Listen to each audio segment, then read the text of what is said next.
Anushka and I am a junior ABA therapist at CogniAble. Today, we are going to talk about an important concept in ABA known as compliance. By definition, compliance is when a child engages in a behavior or a response that matches with the instruction that has been delivered. For example, you ask the child, "Go, sit on that chair," and the child gets up and sits on that chair. So that is an example of compliance.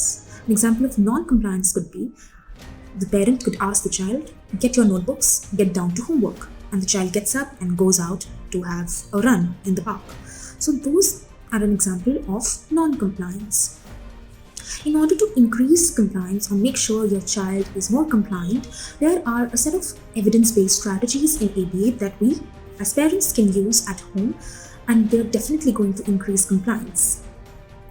When we want our learner to comply to our instructions, we have to start by instructing or making the learner engage in some sort of preferred activities.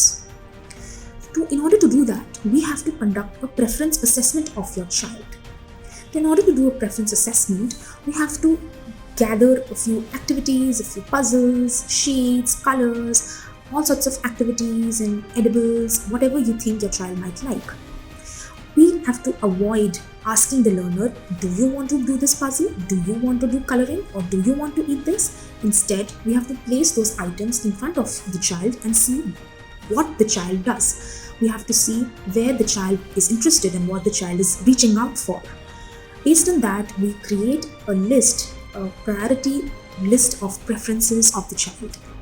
We understand what the child likes to do and what the child is okay to do and what the child hates to do. So, in order to increase compliance, that's what we do. Second, we have to make sure we decrease the number of instructions that we give in a day. As parents, we have high expectations from our learners and tend to give them like a lot of instructions in a day. If your child does not comply to our instructions, it's high time that we decrease the number of instructions and prioritize those instructions that are extremely important, and make sure we as parents reinforce our child even if they engage in 1 out of 10 instructions that we give in a day. That is definitely going to increase the number of instructions that they comply. Make sure you reinforce verbally, and reinforcements are immediate when the child engages in the command. Try to increase instructions from 4 to 5 in a day and slowly build up to 10, 15 in a day. Last but most important, deliver one instruction at a time. Try to break instructions into small individual tasks, and keep them as individual commands. A lot of times we while giving instructions include multiple tasks in one instructions. That's what we have to avoid. For example, we might say, go to your room, open that drawer, find where your jacket is, wear it and come back to me.